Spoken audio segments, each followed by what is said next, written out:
You guys, quick live to talk about some topics of the week. I know it's late, but I told myself I'd do the live, so here we are. I wrote a couple of things on my LinkedIn, some smart, some dumb, and yeah, we're gonna spend just a couple of minutes exploring those to finish the week off. The first post, which got a bit of traction today, was how much you invest in your relationship. So, for most of your spouse, although you don't realize it, they're a fundamental part of the empire that you're building. And I know a lot of people that invest zero in their spouse.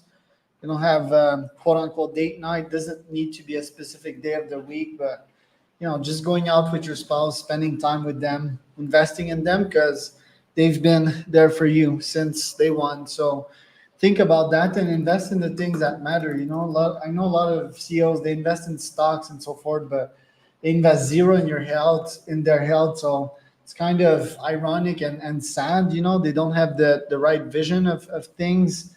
I mean, stocks, and more money, sure, okay. What you're gonna do with that more money? Some of you should invest in your health, feeling better by hacking longevity. Live a nice life a bit longer. So it's nice to have someone like me sometimes to turn your perspective around and yeah, give you like other points of views.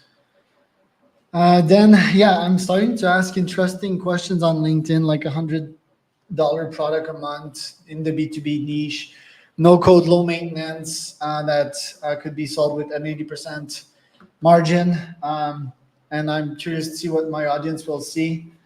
And yeah, the logic behind that one is everyone wants a product that sells on autopilot, and has high margins. So do I. So interesting in seeing the results out of that one. All right. So the other one was, does money corrupt politics? Most people answered yes, um, which is interesting, right? Because money is technology, money is energy. It's yeah, a means of communications as well. And most people think it corrupts politics. Well, doesn't it reflect like the public opinion as well? Doesn't it allow some individuals to spread their ideologies faster? So yeah, it's quite interesting the overlap of capitalism and politics. Um, I had someone on the podcast this week that was like, I don't do politics. It's always funny when I see founders and CEOs not doing politics, right? Usually they're the most political people, right? Like they're biased. They have clients that they don't want to lose. I mean, if you're gonna lose a client because you're vocal about your opinions, I think the way to go is to debate it and also have respect for the other. It's not because they vote Trump that they're idiots.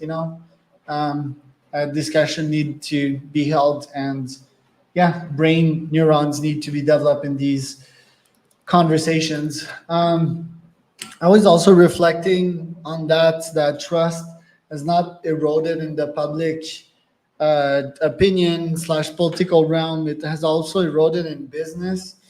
People don't want to trust you nowadays. They're pretty much comfortable with their existing clients and solutions, and that's why, as a newcomer, you have a hard challenge in front of you, which is to convince someone that you're trustful, right?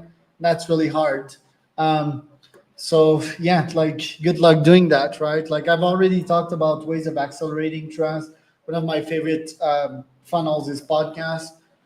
In the trust arena, I don't see anything better than that. The other point was like, don't invest time, money, and energy into ventures that you're just there to prove that you're investing your time, money, and energy. Just for the sake of it, just to prove that you're this this loyal person that's to be trusted. Sometimes some projects are just total batshit. You need to let them go. I did that with one of my first startups that was never meant for glory, and it was just brought to the ground. The next thing I knew, we invested like tons of money into a hole. So yeah, instead just experiment more and see what kind of results you can get from these alternative experiments. Some ideas will yield 100x more traction on day one and will show growth as well over time. So you need to have a rainbow of experiments And yeah, instead of like three three experiments and like going all in on one and just show that you're all in, just hoping that luck will hit you. Luck may hit you, but if you have 100 experiments, all right, so I'm gonna cover two more posts. One is that, yeah, the secret and visualization is pretty much overrated by most. I see a lot of young kids, they're focused on visualizing and the secret and all of that. But if that is not followed up with action, you're pretty much lost. It's pretty much wishful thinking. So the most successful people I see, yes, they visualize and they get really excited by one focused vision. So they're not too distracted by a bunch of visions and a bunch of toys they want to acquire. They get really driven by one thing. And yeah, they're action machines, right? So quite important lesson here. Okay, last one's about crypto. So some of you might have heard me talk about crypto and its scamminess reputation.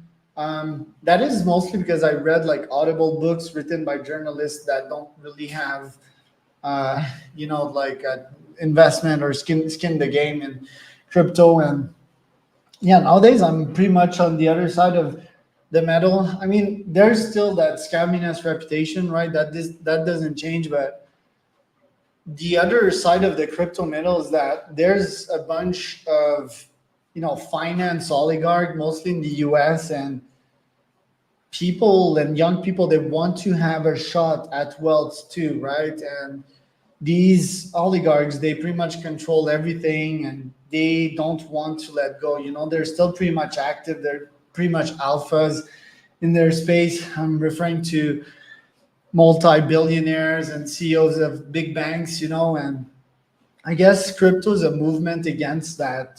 Crypto is saying like, hey, yeah, we exist, we want to have a shot at wealth. And I think that's very much noble and it's a mission I can get behind. So yeah, short one, guys, 7 minutes. I'm going to keep it to that. Have a nice weekend.